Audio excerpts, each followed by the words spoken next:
everybody, welcome back. So I thought I'd show you what I've been doing because I've gone a bit bigger with my drawing, but I wanted to explain to you how I actually get there and what intuitive drawing is all about, what I mean by intuitive drawing. A lot of people do intuitive painting, but how do you come about doing intuitive drawing? Well, sometimes I draw from my dreams. Sometimes I draw from things that I've wanted to study and think to myself, I really like clocks. I've always liked clocks and watches and things like that. So, to study on the internet, the insides of clocks and watches and to gather your evidence, just like you do when we was going down the fields and we was doing us walking to Red River and things. So I started off on A4 pieces. I bought some nice paper. Let me just see if I can find it. I've got some, it's under here, I think. It's under one of them. Yeah, so I've got some nice paper, look. Mixed media paper pad. Just an A4 or a watercolour pad. A nice paper. And then, because I was using it left over from the little watercolour course that I did. And then, as you remember, in the past videos, I cut them out, the ones that I liked. So I did about 6, cut them out, and then the ones that I liked, I stuck them all into the concertina book, like that. And then, so these were all stuck in. And just parts that I liked, I chucked away the parts that I didn't like, and the parts that I did like, I stuck them in, and then I had to react to them again, which was good. So I went across them all again and then went back in, looking all around. So there's only those 2 bits there stuck in. All the rest here is all drawn in, around it, because I had to react, and that's a good thing. So now I've drawn them twice. Then I treated myself online and I got one of these like little folder books, because I like my moleskins that much. And it was quite nice, look. You can put all sorts in it. And then I started doing some more characters in here and some more drawings. And I like this one. And I like that, going round the ladder. And then my fish person, which is here, I'd already practiced doing him large. Here, look. So that's where I designed him. This is going to be a fish that's going to be going round and taking water to the other workers. So he's up here, look. And he's also in my big drawing now. So again then, I've picked out elements out of the concertina sketchbook. I've then put them together with some little bits of different elements and things inside my little sketchbook. And then I really like that. It's really nice because I can sit anywhere with that, and you can also put inside it, look, shouldn't be showing you my address, put in your things inside it, look, pens inside it, they fit lovely underneath that flap to protect them. They go in between there, look, and then they also go down there, so that's all good as well. And then also you've got a nice pocket there.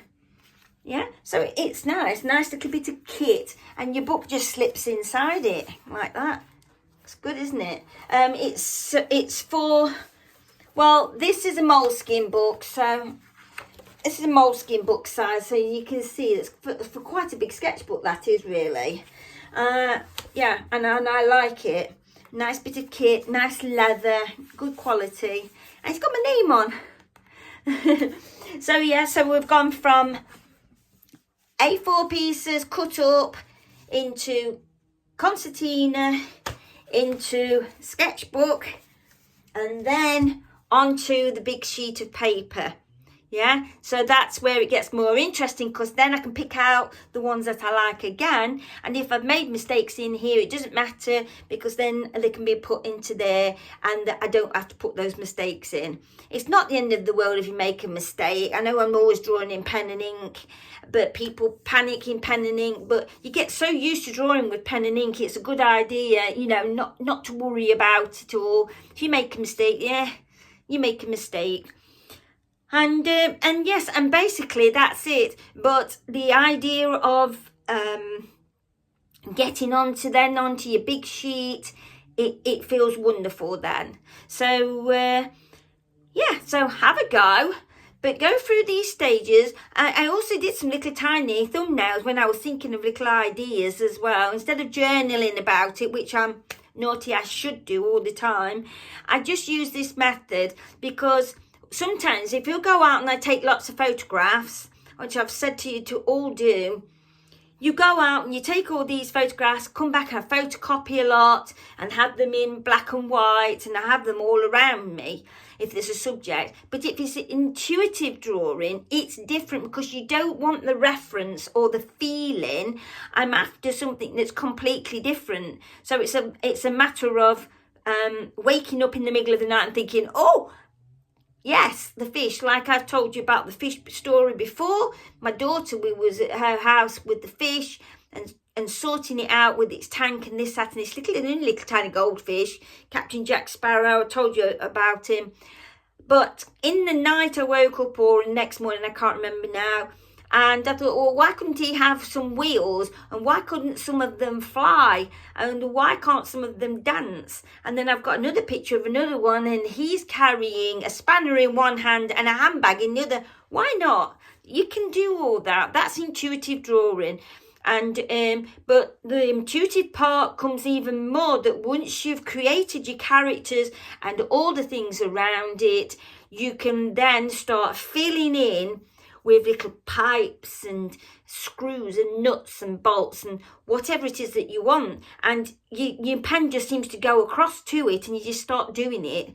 That is intuitive, and that is where it gets like really fun, because you can see hours and you're drawing things amongst those things that you've already put in there, like you did in your sketchbooks, in your concertina book. You're working back into it. So as you can see, look, I've taped it down to the table and everything, and then just some of the elements and some of the things that were in my other pictures, I've pulled out what I've liked. So obviously I love my fish with wheels, yeah, and I liked him here. Look, he was on this bike. So all I've done is redrawn it, because don't forget, now I've drawn them 3 times, so it makes it easier. So he is here. So he is here. Yeah. So as you can see, I mean, it's got completely different, but is the same really, if you understand that.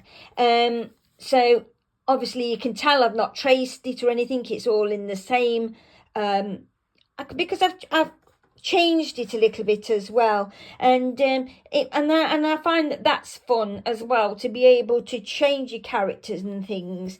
So the little puffer fish that was just there, look, I've put him in over here.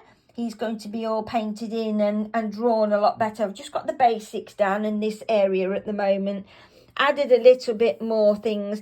Actually, this is like the shuckle out of a sewing machine, and then at the side of it, if you can see that, look, there's a needle and then there's thread coming down here. I quite like that. I know it's nothing to do with machinery, but it's just where my mind took me at that time. And a little global ball there of a sphere.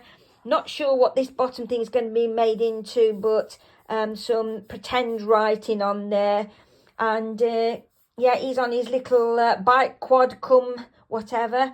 These are big levers here, and then of course there's a giant wheel at the back, and then one here, and this is all to do with water. And I was trying actually to interlink some loops and some circles, so that made it a little bit fun, and some more little handles here for levers and things, so it's made it more interesting. And then when you pull that back, I can make, when I've filled it all up, I can make it as busy as what I want. So looking down at this now, I'll try and make this a bit bigger for you to be able to see it soon. But you start, so you've got your fish here, and you think to yourself, well, how do you make it more intuitive? Well, when you finish doing things, you think about the environment that I'm putting them in and the environment that they should be in. So for instance, like a fish, automatically you think of a fish being in water. Well, this particular fish that I've done is not in water. He's got legs and he's got wheels. But this particular fish can fly. And this particular fish that in my stories, he takes around water to all the workers, and the workers are here and here, and the fish people are or the fish characters rather are or workers in this machinery. So what I'm trying to create is like a time machine, and then these are all the workers. So that's the idea. So that's the concept. So then you automatically think to yourself, well, I want to make it that some of these animals, they've worked in this factory that long, it's taken so long that they're starting to turn into machinery themselves. So this is where this steampunking up a bit, but only just a little tiny bit. So this one, he's already got his legs and wheels and things, and then he's got this coming from him here, you know, the cogs and things like that. And it's the same with this one. He's starting to change. This one, he's a young worker, so he hasn't changed yet. So you've got to use your imagination, and that's the way that you do it. But you know, because it's come from a sea environment and he's on wheels here, there's no reason why he can't have some little, sorry, I've just gone quiet while I've done it, bubbles coming out of his mouth. It doesn't matter. He's still resembling a fish, and this is what we're trying to do. And this is where your mind starts changing. So, you know, you've got this coming on here. So this might change now into a pipe. And, you know, you just got to think in your mind, well, how does a pipe look? And you can either have a look online or you can just put it in. Well, this one looks more like a tap. So you can put that in, and you just, as you're doing it, you just start to think of things like that. Oh, I think that would look good like that if it came down and it got a bit of a nozzle, and then this coming around it here, and maybe some water coming out. You know, like a shower head, but it's on a tap coming from a pipe. So you've made it different. But then you've got to think about, well, where would the shadows go, and where would it be darker, and where would it be lighter and things. So that's how it moves on. So now suddenly I've got a little bit of a shower head going on, but for some reason it's coming from behind this like prawn who's on a bike, you see. And this is where imagination comes on, and then it moves on. So you might think, oh, that particular circle there, that suddenly reminds me of more like of an orange, rather, you know, the orange segments. So maybe I want to change that and put some like orange segments in there.